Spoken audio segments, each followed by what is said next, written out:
author Dana Lash joins me now to unwind the reluctance for Democrats to condemn violence. Hey, you know what, Dana? They don't like the Democrats either. They are left of most Democrats. So what's the problem? Why are they scared to condemn them? Yeah, Brian, that's the million-dollar question. I don't know why they don't go near this topic. And I just thought, you know, when Joe Biden was giving his inaugural address yesterday, and he got to the part where he was talking about white supremacy, I was wondering if that was like his way of referencing Antifa, considering the makeup of that violent group, and not a lot of reporting as to what they did in Portland. And I haven't heard him. You're right. I haven't heard him say anything about going after a state party's headquarters. This wasn't like some street team field office. This was the Oregon Democratic Party's headquarters that they went after. And I just thought that we would all maybe be on the same page of condemning violence, but they have such a hard time doing this, and I cannot figure out for the life of me why. So Dana, 4 of the people, or 5 of the people that were arrested last night, we have their mug shots. They look like they're in their 20s. They're white. They're slight. I'm not sure how this pays, but I sense there's money behind them. Those are different. Yeah, those are some of the headshots too. There's a great many. There's cars turned over. There's things on fire. As soon as the sun goes down, they come out. So, who's financing this? Why are these anarchists allowed to exist? What is their mission? That's a good question. I don't know as to who's financing this. I mean, I know that there's a lot of speculation about this. I'm curious as to whether or not it's going to go past Portland, or is it not addressed by most media and Democrats because they think that it's going to be just like safely contained in Tupperware Fresh Portland and it's not ever going to get out, and as long as the crazy stays there, it's okay. And we've seen it kind of bleed over from Portland to other parts of the country.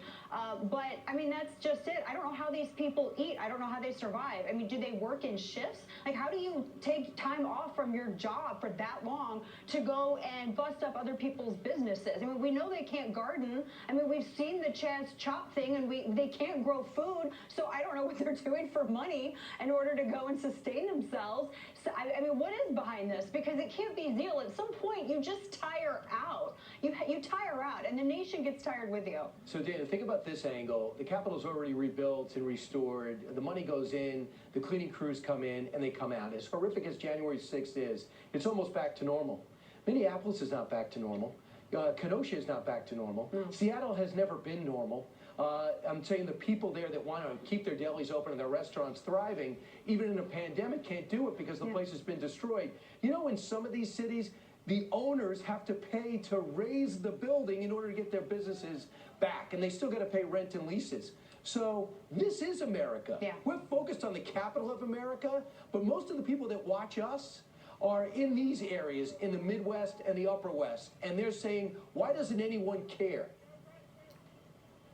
Yeah, I love the point that you make about the businesses, Brian, and, you know, to that effect, and the conversation about big tech that everybody has when they say, well, it's a private business, they can do what they want.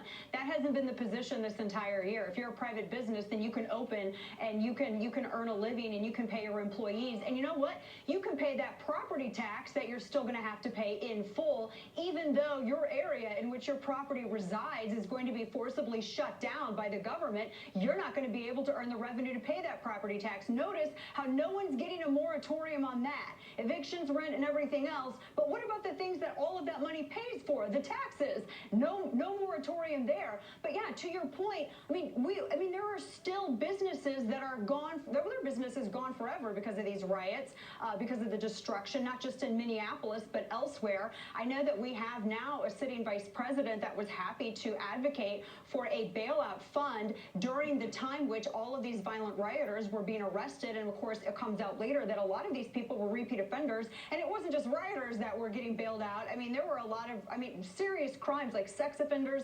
etc. Nothing ever done for any of these business owners who are still trying to pick up the pieces of their lives because people decided that they wanted to engage in property destruction and assault as a protected form of speech, as protest. And still, you know what? We are consistent, Brian, in that we condemn violence as a substitute for for either peaceful civic duty and participation or protected speech. We did it with the riot that was at the Capitol last Wednesday, and we've done it not just with everything, all of the violence that we've seen the previous year, but all of the leftist violence that we've seen in the years up to it. I wish that there was one ideology in the United States of America that could be as consistent and condemn violence when they see it and not just when they think it benefits them politically. Which is so interesting, too. Think about it as you were talking and making that point. They want to tar all of Trump supporters with those idiots that raided the Capitol. Wrong. I don't think every Democrat is reflected in Antifa, but they refuse to comment on Antifa, and that's not right. This is a layup that could have been put in that inaugural speech that so many people just loved. If you put that in that speech, that's a unity message. That's like, let's condemn violence, especially when they target law enforcement. He chose not to. Final thought? Yeah, Brian. I think I figured out why they won't say anything about Antifa, because this is the base. I mean, yes, you have the people that have the blank Biden signs up in Portland, but by and large, a lot of the people that have been out in the streets talking about defunding the police are more than happy to vote Democrat. A lot of folks that go out into the streets and protest, some probably who engage in riots, they vote a particular way. You can't go after the activist street wing of your party that is providing the motivation and the agitation in order to keep everyone's passions high and tensions stirred. They've used it for so long, so they can't go back and do that now. They're more interested in party unity than country unity. All right, Dana, keep doing your great radio show. Thanks for joining us. Thanks for leading us off.